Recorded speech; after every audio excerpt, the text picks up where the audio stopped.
हमारे साथ हैं एनी रेलवे के असिस्टेंट सेक्रेटरी और डिवीजन सेक्रेटरी बनारस प्रमोद कुमार।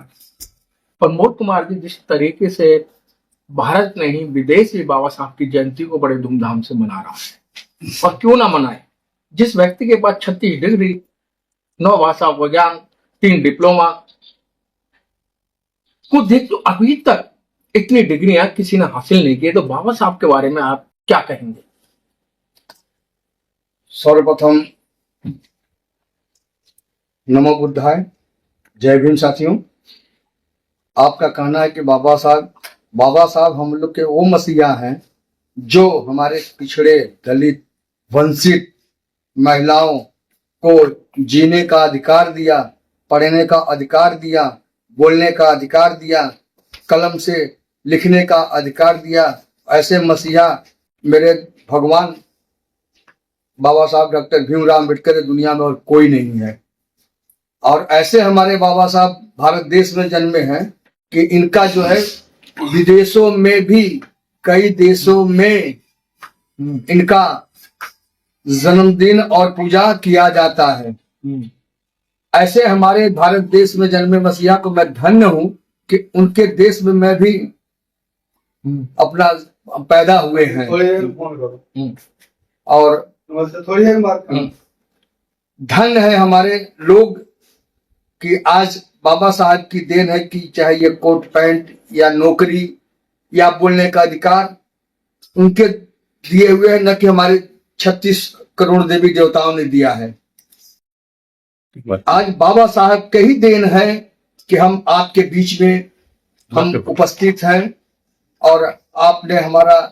प्रमोद जी, हर एक कोई कहता है कि बाबा साहब सिर्फ दलितों के मसीहा थे, ये गलत, दलितों के लिए काम किया है। ये गलत है। जो बाबा साहब का जो पढ़ेगा, जो संविधान पढ़ेगा, वो केवल दलितों के लिए नहीं किए थे, पिछड़ी जात के लोग के, दलित के लोग के, महिलाओं के लिए। अब हमारे जो भारत देश में दबे कुचले जो लोग थे, आर्थिक स्थिति से जो कमजोर थे, उनके लिए बाबा साहब ने किया है। आज उसी का देन है कि 10% कोटा जो SW के मिल रहा है, ये बाबा साहब के संविधान का ही देन है। यस, बिल्कुल। जो कि OBC के तो नहीं, श्रवण जाति के लोग उसका फायदा ले रहे हैं। और वो हमारे जो है, हमारे लिए ही मसीहा नहीं थे, सभी समाज के, सभी अन्य पिछड़े वर्ग के, शोषित को, विशेषकर महिलाओं का पर बाबा साहब का बहुत ज्यादा योगदान है। जिस दिन हमारी महिलाएं बाबा साहब की जीवनी पढ़ेंगी कि बाबा साहब ने हम लोग महिलाओं के लिए क्या किया है, उस दिन वो सभी देवताओं को भूल करके मेरे बाबा साहब को पूजेंगी। प्रमोद जी, जिस तरीके से बाबा साहब ने कुर्बानी देकर 4 बच्चों की कुर्बानी दी, बगैर दवाई के कारण हमने पत्नी को भी खोआ। बाबा साहब को महान कहा जाता है, लेकिन आज जो बाबा साहब ने कुर्बानी करके जो अधिकार दिए थे, चाहे नौकरी का अधिकार है, शिक्षा का अधिकार है, या मैं रिजर्व बैंक की बात करूं, भागड़ा नागल बांध की बात करूं, मैं किसी की भी बात करूं या अधिकारों की बात करूं, क्या बाबा साहब के वो अधिकार इस समय जीवित है? जीवित तो है। अगर जीवित न रहता तो हम आप उसके सामने हम बैठ के ऐसे बात न करते। अगर जीवित न रहता तो मैं आपके सामने ऐसे बैठ के बात न करता हूं। और बाबा साहब का ही देन है कि आज जो अपने लिए नहीं किए, वो करोड़ों बच्चों के लिए भविष्य को सोच करके अपने बच्चों को, अपने परिवार को त्याग दिए। आज बाबा साहब को लोग कौन तो कहते हैं कि धन्य है हमारे भारत देश में जन्मे बाबा साहब को, कि हमारे ऐसा मसीहा हमको मिले। कि आज अगर जो महिला, हम तो विशेष करके हाथ जोड़ के निवेदन करता हूं कि जो हमारी महिलाएं हैं, अगर वो बाबा साहब की जीवनी पढ़े, आज शिक्षा में अधिकार बाबा साहब ने दिया, महिलाओं को नौकरी में अधिकार बाबा साहब ने दिया, एक से एक कंधा से कंधा मिला करके चलने का बाबा साहब ने अधिकार दिया। नहीं तो आज बाबा साहब अधिकार न दिए होते तो आज वो घर में केवल चूल्ही चौका करती, दूसरा कोई काम नहीं करती। ये बाबा साहब का ही देन है कि आज अधिकांश महिलाएं, हमारे जो बहन बेटियां हैं, वो कई जगह नौकरी में अधिक से अधिक। बहुत अच्छी बात है, आप महिलाओं को बार बार आप महिला को टच कर रहे हैं, करना भी चाहिए। लेकिन मानना यह है कि बाबा साहब ने उस समय जिस समय मेहनत की थी, उस समय शिक्षाएं बहुत सस्ती थी।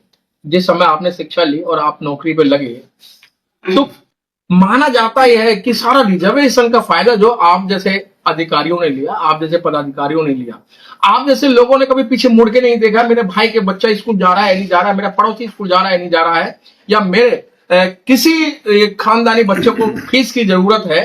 अगर ये लोग इस तरीके से सोचते तो आज इस समाज की नौबत इस प्रकार से नहीं होती। आपने ऐसा क्वेश्चन कर दिया कि हमको अपने पर ही बताना पड़ गया। मैं 5 भाई हूं, सर्विस में केवल मैं ही था, और मेरे अपने बच्चों को पढ़ाने के साथ साथ अपने भाइयों को बच्चों को भी मैं पढ़ा रहा हूं। जो आर्थिक कमजोर हैं, जितना सहायता होता है मैं करता हूं। आज भी हम 5 भाई हैं, माँ बाप को गुजरे 15 साल हो गया, लेकिन आज भी हम एक साथ रहते हैं। मैं अपनी भतीजी को, अपने भाइयों को, अपने भतीजे को मैंने पढ़ाया, जो क्या नाम है BA करवाया और पॉलिटेक्निक करवाया। आज वो हरिद्वार में एक सुपरवाइजर के पद पर SPF कंपनी में काम कर रहा है। और जो मेरा भाई जो सब मेरे 4 भाई जो है आर्थिक से बहुत कमजोर हैं, और मैं उनको आज भी पूरा, मैं जो हमारी भतीजियां हैं मैं उनको MA में BA में एडमिशन करवा करके कोचिंग भी करवा रहा हूं। मैं अपने घर के सुधार रहा हूं, और जिस दिन हमारे घर के लोग सुधर जाएंगे तो वो अगल बगल के लोग के भी सुधार देंगे। बहुत अच्छी बात प्रमोद जी, बहुत अच्छी बात की है आपने। जब तक हम अपने घर में झाड़ू नहीं लगाएंगे तो बाहर झाड़ू लगाने से कोई फायदा नहीं जी। पर कहावत है कि भाई आप उसकी मदद करें, उसकी मदद करें, और आपके घर के अंदर बच्चे भूखे बैठे हैं, बहुत अच्छी बात है। लेकिन सर जब बाबा साहब की बात आती है तो बाबा साहब को 6 दिसंबर या 14 अप्रैल पे याद करते हैं। बाकी जो 8 महीने होते हैं, उन 8 महीने में बाबा साहब को याद नहीं किया जाता। उस समय टीवी, बीवी और बच्चे नजर आते हैं। ये हमारे पूरे भारत देश के लोग के ये सोचना चाहिए कि हर जब हो तब उनका बाबा साहब का नाम लेना चाहिए। ये दुर्भाग्य है, कह तो रहे कि दुर्भाग्य भारत देश का कि जो ऐसे मसीहा को नहीं लोग याद करते। केवल 2 दिन जब आप बता रहे हैं कि नहीं, मैं नहीं बता रहा हूं सर, आप देख नहीं रहे। 14 अप्रैल पे याद आप पूछ रहे हैं जैसे, उस पर मैं बता रहा हूं कि ये तो का नाम है, सबको हमारे अपने जो समाज के लोग हैं, जो विशेष करके जो कहते हैं कि अन्य पिछड़े जाति के लोग भी और श्रवण लोग भी कहते हैं कि बाबा साहब को दलितों किए हैं, तो कम से कम अगर इतना कलंक हमारे ऊपर लग रहा है तो उस कलंक को हम धोए कि हाँ ठीक है, मैं मानता हूं कि मैं बाबा साहब को मानता हूं, तो खुल के मैं देवी देवता की पूजा छोड़ करके बाबा साहब को हर साल में, हर वर्ष, हर दिन मैं उनको गुनगाया करता हूं, उनका गुनगाया पूजा करता हूँ। और मोदी बहुत, और एक चीज आपने यहाँ बोला कि आप महिलाओं पर विशेष करके ध्यान दे रहे हैं, महिलाओं पर ढेर बोल रहे हैं, इसलिए मैं बोल रहा हूं कि आपके माध्यम से हो सकता है कि हमारे कुछ बहनें जो हैं, जो पढ़ी लिखी हैं, वो अपना अधिकार समझेंगे कि ये अधिकार जो मिला है हमको किसके वजह से मिला है, तब हो सकता है कि उनका आंख और दिमाग खुल जाए। सर अभी यहाँ बाबा साहब की जयंती को बड़े धूमधाम से मनाया गया और विश्वसनीय सूत्र से ज्ञात हुआ है कि आप भी बनारस के अंदर बाबा साहब की जयंती को मनाने जा रहे हैं। क्या ये कथन सत्य है? यह सत्य है। मैं 8 मई को अपने वाराणसी मंडल में बाबा साहब का जयंती धूमधाम से मनाऊंगा। मैं हाथ जोड़ के निवेदन करता हूं कि मेरे केंद्रीय कमेटी के जो भी हमारे केंद्रीय अध्यक्ष महोदय हैं, केंद्रीय महामंत्री महोदय हैं, केंद्रीय कोषाध्यक्ष महोदय हैं, केंद्रीय टीम के जितने भी लोग हैं, और मेरे जोन के भी जो भी मेरे जोनल अध्यक्ष महोदय हैं, जोनल ये जोनल सचिव जी हैं, जोनल के और जो भी पदाधिकारी है, मेरे एनी रेलवे डिवीजन के जो भी मेरे डिविजनल के पदाधिकारी है, मैं सबसे हाथ जोड़ के निवेदन करता हूं, अपील करता हूं कि अधिक से अधिक संख्या में आकर के मेरे बाबा साहब का जो जयंती मनाने जा रहा हूं उसमें सहयोग दें, और हमारे का नाम है जयंती को सफल बनावें। लखनऊ मंडल, इज्जतनगर मंडल कारखाना, गोरखपुर मंडल कारखाना, और गोरखपुर के जोन के जितने भी हमारे पदाधिकारी हैं, और बनारस के ऑल इंडिया SC/ST से के मेरे जितने पदाधिकारी हैं, जो अनुसूचित जाति, अनुसूचित जनजाति के जो मेरे भाई कर्मचारी हैं बनारस डिवीजन के, सबसे मैं अपील करता हूं कि 8 मई को अधिक से अधिक संख्या में आकर के बाबा साहब को जयंती पर भाग ले। ये मेरा प्रोग्राम जो 8 मई को है, बनारस के वाराणसी मंडल के मंडल कार्यालय के अंदर मेरा एसोसिएशन कार्यालय है, उसी के सामने फील्ड है, उसी मैदान में मैं 12 बजे से समय रखा हूं, 12 बजे से कार्यक्रम चालू होगा। जिसमें हमारे विशेष अतिथि और सेंट्रल बॉडी के केंद्रीय महामंत्री और केंद्रीय अध्यक्ष महोदय होंगे। और जोन से हमारे श्री बच्चूलाल जोनल महाअध्यक्ष और जोनल महामंत्री श्री राम प्रकाश और सभी जोन के पदाधिकारीगण, और फिर पुनः मैं हाथ जोड़ के पूरे वाराणसी रेलवे डिवीजन के जो भी हमारे डिविजनल सेक्रेटरी और उनकी टीम जो है अध्यक्ष, जो पूरी टीम के साथ हमारे वाराणसी मंडल में आवे और हमको आकर के हमें धन्य करें कि हम जयंती सफल हमारा मनवाने का कष्ट करें। बहुत अच्छी बात आपने प्रमोद कुमार जी बहुत अच्छी बात कर रहे हैं।